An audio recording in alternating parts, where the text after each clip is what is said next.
आयशा खाना केस मतलब एक मरतबा मंतकी इंजाम तक पहुंच गया था, लेकिन और केसेस बनाए जा रहे हैं उसी एक केस को लेकर, क्या कहेंगे? बिस्मिल्लाहिर्रहमानिर्रहीम। ये बात तो जी मैंने आप ही के साथ आज से 2 हफ़्ते पहले कही थी, खान साहब की जब आखिरी पेशी होनी थी साइफ़र की और वो नहीं हुई। कि ये लोग 200 जो खान साहब पे झूठे नकली केसेस बनाए वो इसलिए थोड़ी बनाए हैं कि खान साहब को इंसाफ मिले। वो तो तंग करने के लिए किए हैं कि जब तक खान साहब कोई डील नहीं मानते या अपने आप को सियासत से गायब ना कर दें, पस मंज़र से हट ना जाएं, तो ये तो तंग करते रहेंगे। देखें, खान साहब तो उनके लिए छोटी सी चीज़ है, वो तो जजेस को नहीं छोड़ रहे हैं।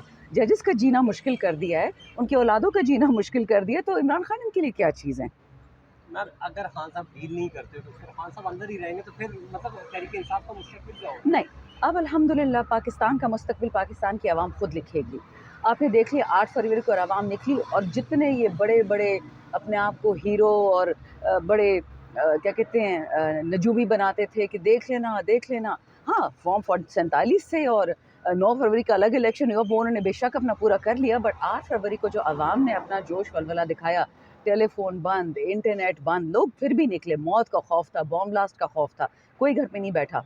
अब आपने देख लिया एजेके में क्या हुआ, जो जुल्म बर्बरीत हुए, जो कल इसी हाई कोर्ट में जो है अहमद फरहाद उसके केस में क्या किस किस्म की बातें हुई। अब अल्हम्दुलिल्लाह आई थिंक क्योंकि जो 2 साल से पीटीआई कह रही थी, इमरान खान कह रहा था कि हमारे वर्कर, हमारी बच्चियां, हमारे छोटे जवान लड़के बूढ़े मतलब लाठी चार्जे मार कुटे बर्बाद कर दिया। अब वही चीज़ भावलनगर पुलिस पे भी हो गई, जुडिशरी पे भी हो गई। अब तो ये चीज़ बढ़ती जाएगी ना। अब तो ये ब्यूरोक्रेट कमिश्नर रावलपिंडी गायब है, मौलवियों पे अब ये होगा। आपने देख लिया उस दिन हमारी जमात इस्लामी के सेनेटर मुश्ताक की बीवी और बच्चे को उठा लिया था क्योंकि फ़लस्तीन के लिए क्यों प्रोटेस्ट कर रहे हैं। कल सुना डी चौक में उल्टा सीधा काम हुआ है, किसी बच्चों का एक्सीडेंट किया, कोई गाड़ी उन पर चढ़ी है फ़लस्तीन के लिए।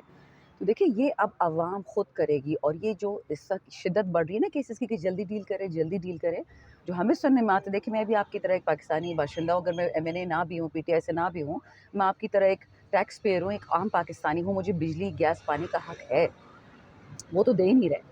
और सुना है कि बजट में अभी उन लोगों ने क़यामत हम पे डाल देनी है, तो अब तो ये अवाम निकलेगी और इनको यही डर लग रहा है कि इससे पहले कि अवाम कुछ करे हम कुछ गड़बड़ करें। ये बार बार चिंगारी लगाते हैं और अल्लाह का शुक्र है अवाम भी समझदार है, पीटीआई वाले भी समझदार है, कोई चिंगारी को हाथ ही नहीं लगाता। ये 9 मई वाला जो ड्रामा था इस साल फिर करना चाह रहे थे, किसी ने, मुझे एक बंदे ने अटैक किया, उस दिन प्रेस कॉन्फ्रेंस थी, आके अटैक किया, हमने जवाब नहीं दिया, फजूल लैंग्वेज इस्तेमाल की, फजूल धक्के शक्के मारे। हमने कहा हम जवाब नहीं देंगे, हमें पता है कि आप क्या चाहते हैं कि एफआईआर कटे वर्कर्स पे, हम कटने नहीं देंगे। आपने एक तरफ ये केसेस आप आवाम को तो थलियां दी जा रही है कि इमरान खान साहब बाहर चल जाएंगे, एक तरफ नए से नए केसेस भी आ रहे हैं, जैसे टैरियन का भी केस समाज के लिए मुकर्रर हो गया, तो क्या ये आसार है खान साहब के कि वो बाहर रहेंगे कि ज़्यादा देर अंदर रहेंगे? देखिए ये तमाम केसेस सियासी हैं, ठीक है। खान साहब डील नहीं करे तो तंग करते रहेंगे, चाहे टेरियन हो गया चाहे दूसरा हो गया। माजरत के साथ हम इस वक्त एक बेहया कौम से डील कर रहे हैं, जो औरतों की इज़्ज़त, बच्चियों की इज़्ज़त, टेरियन के केस का जो फैसला सो होगा, लेकिन उस बच्ची के दिमाग पर जो असर होगा, वो जिसकी भी बच्ची है उसके साथ जो ये लोग खिलवाड़ ये कर रहे हैं, अल्लाह माफ़ी दे। एक अंग्रेज़ी में एक सेइंग है, playing God with people's lives. ये लोग अपने आप को फ़िरौन समझ के लोगों की ज़िंदगियों में हाथ तो डालते हैं, लेकिन इसका बहुत बहुत बुरा रिजल्ट आएगा। अच्छा, आने वाले दिनों में सुना है कि अली मीन गड्ढापुर जो हैं वो पेशावर से काफ़िले लेके इस्लामाबाद पहुंच रहे हैं, तो ये किस नौइयत का एहतजाज होगा?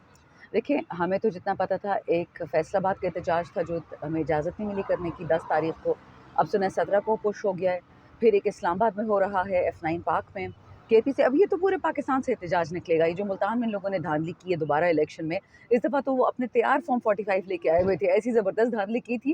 लेकिन अल्लाह का शुक्र है कि ये लोग तौबा नऊज़ुबिल्लाह, ये खुद समझते तो अपने आप को खुदा हैं, बट ये खुदा नहीं है, खुदा ऊपर बैठा है, तो इनकी वो चोरी, इनका वो छोटापन नज़र आ जाता है। लेकिन देखें इस वक्त मैं बता रही हूँ ना, सब कुछ जो भी करेगी अवाम करेगी। आपको एक पॉलिटिकल लीडर शायद सामने ना नजर आए, सारे छुपे होंगे, ये अवाम निकली होगी सड़कों पे। आपसे कुछ देर पहले यहाँ पे वफाकी वज़रा आया था, रजिस्टर दानियाल आया था, रजिस्टर वकील आए थे, उन्होंने ये कहा जी कि लापता अफराद जो चाइना में भी होते हैं, अमेरिका में भी होते हैं, इंडिया में भी होते हैं। इस पर आप क्या कहेंगे? मतलब एक गैर कानूनी काम है, अगर दूसरे ममालिक में होता है तो क्या पाकिस्तान में उसे जायज़ करार देंगे?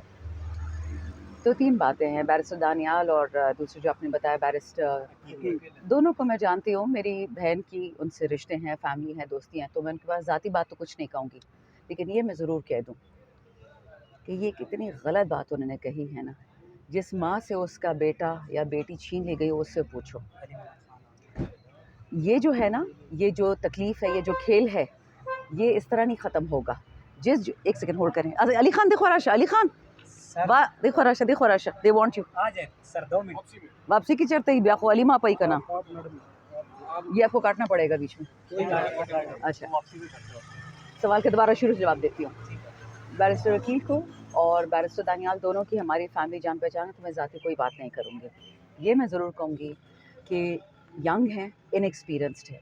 किसी ने उनको कोई नैरेटिव मरियम औरंगज़ेब टाइप बंदे ने पकड़वा दिया, उन्होंने बोल दिया। ये इन्होंने इतनी बेअक्ली तो नहीं कहूँगी, सादगी की बात की है। किसी के बेटे बेटी को घर से छीनना, उसके टुकड़े टुकड़े करके बोरियत में वापस करने, तो MQM करती थी एक ज़माने में। तो पूरा पाकिस्तान MQM हो गए। वो तो अपना कोई सियासी पार्टी कहते हैं, बट ये सियासी पार्टियाँ इस तरह करती हैं कि लोगों की चीथड़े उड़ा दें। तो अगर ये कहना चाह रहे हैं कि जब CPDM पार्ट 2 आई है, अब हमारे बेटे बेटियों को, अगर आपको याद है 2 हफ्ते पहले 7 से 11 तारीख तक ISPR साहब को किसी ने बहुत ही अजीब सी वीडियो बना के दी थी, और उससे भी ज़्यादा अजीब तकरीर, नाम मेरा नहीं लिया बट मेरा रेहाना डार, उस्मान डार, शरियार अफरीदी, मुराद सईद, हम सबके चेहरे दिखा रहे थे कि ये इंतशारी टोला है, इनको लोगों ने हटा दिया। मेरी तकरीर का आखिरी क्लिप दिखाया। तकरीर के शुरू में मेरी क्या था, मैंने कहा आज खान को उठाया, कल उसकी बीवी को उठाएंगे, फिर मुझे, मेरी वालदा को, फिर आप सबकी बहनों को, आपके भाइयों को, आपके बच्चों को। 2 साल बाद एग्जैक्टली वही हुआ है। नामालूम अफराद आके नामालूम को उठा के ले जाते हैं। भाई ये मालूम को क्यों नहीं उठा के लेके जाते हैं? जो खरबपति अरबपति हैं, लोगों को तो अगवा बराए तावान चाहिए होता है ना, बयान तो नहीं चाहिए होता ना। बयान तो एक नया फैशन बन गया पाकिस्तान में। जी मैं मजम्मत करती हूँ। आप अगवा सही वाला अगवा करें, पैसे लिए 2-3 अरब जो मालदार है, PM को उठाएं, CM को उठाएं, हमारे वाले को बेशक उठा लें, गवर्नर को उठाएं, बड़े बड़े लोगों को उठाएं, कि आप कुछ पैसा शैसा मिले। आप गरीब एक शायर को आप उसकी ज़ुबान बंद कर रहे हैं। मतलब खुदा का खौफ करें। और जो बंदा इसको डिफेंड करते हैं, याद रखें, मैं दोबारा बता रही हूँ कि इन दोनों ने बहुत बेअक्ली की बात कही है। इस तरह की बात करने वाला ये बहुत बड़ी बात है। अपने कहते हैं अपने अल्लाह के अर्श को मत ललकारा करो, उसकी बहुत सख्त सज़ा होती है। मैडम ये बताइएगा कि बहुत सारे ऐसे सीनियर रहनुमा PTI के जिन्होंने प्रेस कॉन्फ्रेंस कर दी थी, अभी दोबारा PTI में आना चाह रहे हैं, उनमें से कौन कौन से नाम हैं जिनको आप कबूल करेंगे वापस PTI में? देखिए, जिनको खान कबूल करेगा, हम सबको कबूल करना पड़ेगा। लेकिन अभी खान साहब ने बोल दिया कि जब तक मैं खुद जेल से नहीं आता, मैं किसी को वापस नहीं ला रहा। असद उमर, फुआद चौधरी या इस तरह के मलाइका खान साहब पे बुखारी, डिपेंड करेगा। खान साहब पे जो वो डिपेंड, कहेंगे वही जो होगा। वो कहेंगे बिल्कुल। मैम अभी जो मुल्तान में इलेक्शन हुआ, ज़िमनी इलेक्शन, इसके बारे में आप क्या कहेंगे? तो अभी 1 घर से 4 सीटें हो गई हैं। फॉर्म 45 हो गया, यही तो मैं बता रही हूँ। बेचारे पाकिस्तान का मलीदा बना दिया। चलिए शुक्रिया। मेरा बस चले तो कल उनको निकाल लेते शाम को, लेकिन मेरी मर्जी से थोड़ी होगा। हालात तो ये बता रहे हैं कि हमारे 2 MNAs उमैर नियाजी साहब और जमाल एहसन पे उन्होंने सेडिशन 124A में केस डाल दिया। जो अगर आपको याद है, मुझे पिछले साल ये केस किया था, फिर वो शिकी उड़ा दी थी जज ने कानून से, और वो कानून जो है ही नहीं किताबों पे, उसका उन्होंने उस पर केस डाल दिया। दिमाग ख़राब हो गया। आप स्टूडेंट्स कन्वेंशन करोगे, आप उस पर खद्दारी का केस करोगे, सेडिशन। ये तो अंग्रेज़ों के ज़माने का था। मतलब ये लोग बाइडन से इतने इम्प्रेस है ना कि इन्होंने कोई इंसानियत वाला काम नहीं करना। मैडम अगर आपकी हुकूमत आ जाती है तो पाकिस्तान के कवानीन में कौन कौन सी तब्दीलियाँ करवाएंगी? सब्र तो करे, अभी से बता दिया तो फिर तुम्हारी हुकूमत आने नहीं देंगे ना।